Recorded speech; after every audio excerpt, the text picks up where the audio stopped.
aujourd'hui, on va faire un animal disparu. Et un animal assez connu, Sarcosuchus. Découvert dans les années 1940 par le paléontologue, prêtre, ainsi que le géologue. Oui, parce qu'il est les trois à la fois. Albert Félix de Lapparente, dans le désert du Sahara en 1940. Sauf qu'il n'y avait que des restes complets. Il n'y avait pas de restes complets, plutôt pardon. Et c'était assez fragmentaire jusqu'à ce qu'on découpe, jusqu'à ce qu'en 1965, un autre paléontologue, cette fois-ci, qui n'est que paléontologue pour le coup, Philippe Taquet, découvre des restes, on va dire, un peu plus complets, dont des crânes. Et c'est seulement à partir de 1966, un an après, qu'on baptise ce nouvel animal Sarcosuchus imperator, littéralement le grand crocodile de chair impérial. Sarcosuchus d'ailleurs, sarco qui en latin veut dire chair, succus crocodile, imperator, impérial, donc un grand crocodile de chair impérial. Et niveau caractéristiques, d'ailleurs je disais que c'était un crocodile, mais c'est pas vraiment un crocodile. Il en est assez proche, mais ça n'en est pas un. Il appartient au groupe, enfin même à la famille des Pholidosaures, qui est elle-même incluse au sein des crocodilomorphes. Le taxon qui donnera naissance au taxon des crocodiliens. Et d'ailleurs, il a les caractéristiques, Sarcosuchus, comme les Pholidosaures, possède des caractéristiques qu'on retrouverait chez nos crocodiliens actuels. C'est-à-dire un corps plutôt avec un centre de gravité bas, des pattes en position dite rampante, d'une armée d'ostéodermes qui parcourt le dos de l'animal et qui protège et qui assure un rôle de protection. Des pattes palmées, surtout à l'arrière, une queue puissante faite pour nager, une énorme tête avec un long museau garni de dents. Et encore pour lui, il a une particularité assez spéciale pour les Pholidosaures et même pour les crocodiliens. Son museau s'affine vers l'extrémité, mais s'élargit plutôt, vers l'extrémité. Ce qui fait qu'il a une gueule assez reconnaissable chez les crocodiles. Enfin, chez les crocodiles entre guillemets, parce que c'est pas vraiment des crocodiles, mais vous m'avez compris.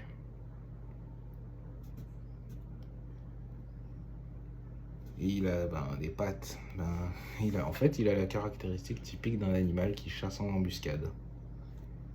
Et niveau proie, il était servi, puisqu'à son époque, il y avait les rivières grouillaient d'énormes poissons, notamment Maetsonia gigas, un cousin éteint du sélacanthe, mais sous stéroïdes, parce que là, pour le coup, là où nos sélacantes atteignent une taille respectable de 2 mètres, ce qui est déjà pas mal, c'est au moins la taille d'un être humain, lui mesurait dans les 6 mètres et demi, soit l'équivalent d'un requin blanc. Et niveau habitat, contrairement au sélacanthe qui fréquente les eaux profondes des océans, notre Maetsonia, lui, aimait plutôt les eaux peu profondes des mers, mais également les rivières. Donc rien à voir avec notre sélacanthe actuel. On a aussi les Onchopristis, des sortes de poissons-chats, mais des poissons-ci plutôt sous stéroïdes. Et quand je dis sous stéroïdes, c'est vraiment énorme. Nos poissons-ci actuels font quand même un petit 6 mètres de long, ce qui est déjà pas mal, c'est l'équivalent d'un requin blanc ou d'un esturgeon blanc. Et lui, il atteignait carrément les 8 mètres, soit 2 mètres de plus qu'un requin blanc. Et niveau poids, on pouvait être sur un animal qui devait peser plus de 3 tonnes. Mais il y avait en plus des poissons, on avait des proies de grande taille sur la terre ferme, comme des dinosaures, notamment Ouranosaures, un cousin d'iguanodon, certes pas aussi massif que son cousin européen, mais quand même de belle taille. On parle d'un dinosaure, d'un ornithischien d'environ 7 mètres de long, ce qui est déjà pas mal, hein, et qui devait peser un petit 4 tonnes. Une belle bête. Mais on avait également de gros prédateurs, notamment des théropodes comme Spinosaurus, qui pouvaient atteindre les 17 mètres, selon les estimations les plus grosses. Et on avait également 17 mètres de longueur, bien sûr, je précise. On avait également Carcharodontosaurus, de belle taille, hein, entre 13 et 14 mètres de long, soit l'équivalent d'un T-Rex. On avait aussi Rugops, un abélisor, donc un cousin du Carnotaure, mais qui vivait des millions d'années avant, c'est-à-dire au Crétacé inférieur, il y a 110 millions d'années, et qui lui, déjà mesurait quand même 8 mètres de long.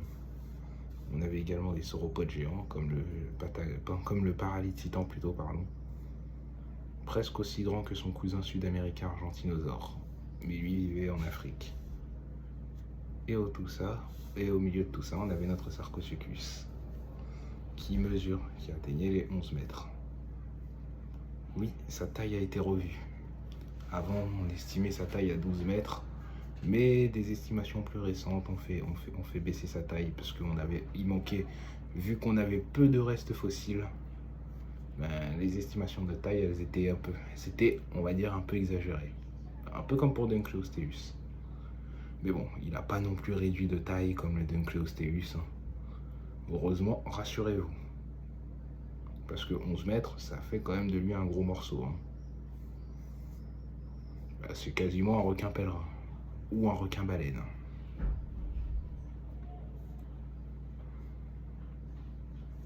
Et niveau proie, on avait des poissons quand ils étaient plus jeunes, et quand ils étaient plus grands et plus âgés, on estime qu'ils pouvaient facilement attaquer des dinosaures. Sachant que nos crocodiles actuels peuvent littéralement s'attaquer à des animaux comme des buffles. Alors, celui-ci, qui fait quand même 4 tonnes, qui devait peser au moins dans les 4 tonnes, on se doute bien qu'il avait suffisamment de puissance pour noyer un dinosaure. Surtout quand ces derniers venaient s'abreuver au bord de l'eau. En fait, un peu comme un crocodile, il attend au bord de l'eau. Il attend tapis dans les eaux peu profondes, attend qu'une proie soit assez bête pour baisser sa garde, et là, il frappe. Et vu que comme nos crocodiles, il devait pas, comme la plupart des crocodiles, ils ne pouvaient pas fournir d'efforts physiques longtemps, c'était la méthode de chasse parfaite. Mais il pouvait sûrement manger. Mais comme nos crocodiles, il devait certainement être aussi un gros opportuniste et pouvoir manger des charognes si la nourriture manque, pour ne pas avoir à chasser. Ouais. Et aujourd'hui, le Sarcosuchus, on peut le voir, hein. Bon, pas en vrai, parce qu'il est éteint, mais par exemple, si on va au Muséum d'Histoire Naturelle de Paris, on a un beau spécimen qui est dans la galerie, mais qui a son propre socle. Avant, il était posé à même le sol, mais depuis, il a eu droit à son socle aussi. Aux côtés du T-Rex, du Diplodocus, du Tricé et des autres gros animaux du Mésozoïque. On peut aussi le voir dans Ark, un jeu où un personnage doit survivre au milieu de bestioles préhistoriques, hein.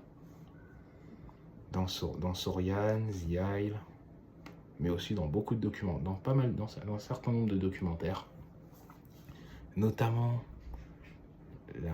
sur la trace des dinosaures avec Nigel Marvel et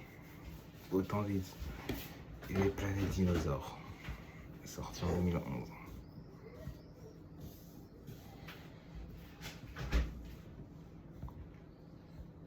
Et voilà, c'est presque terminé. Et voilà mon petit Sarko. Bon. J'essaie d'être le plus réaliste possible. Mais bon, c'est pas évident. C'est le plus accurate. Si bon, c'est pas évident. Et voilà. Bientôt.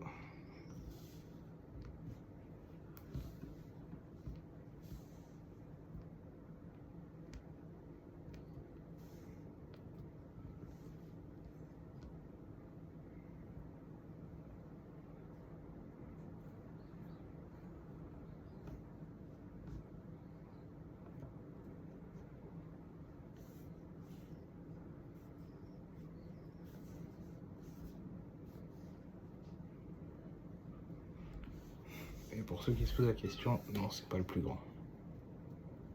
Et voilà mon petit Sarko. Il est beau. Hein. Bon, peut-être pas très accurate, mais il est beau quand même. Je l'aime bien quand même. Je pense qu'il est à peu près réussi quand même. Vous me direz ce que vous en pensez.